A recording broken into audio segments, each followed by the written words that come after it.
Since Hollow Knight is too easy nowadays, let's continue a challenge to defeat all bosses without jumping, not even once. Let's talk about defeating Hornet Sentinel without jumping. The main trick when dealing with Hornet Sentinel is to use the edge Q that she says every time she starts an attack. As most of the fights here in this challenge, we are going to use the Shadow Dash to dodge most of the attacks. However, when she throws her nail, there is nothing you can do. You can either dodge when the nail is coming or when the nail is returning, so abuse this moment to deal as much damage as you can. And curiously, since the traps were a problem before, traps in this fight are just meaningless since you aren't jumping anyway. So you can basically ignore the traps and go for even more damage. And CC healing is important in every fight.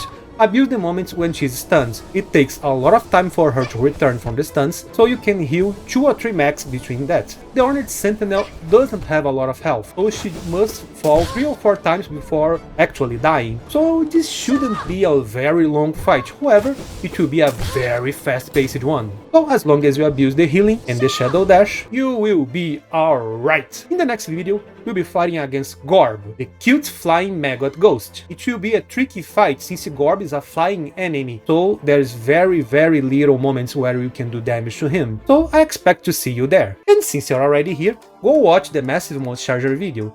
You doesn't have anything better to do, as I always say in all my videos, so just go there, okay?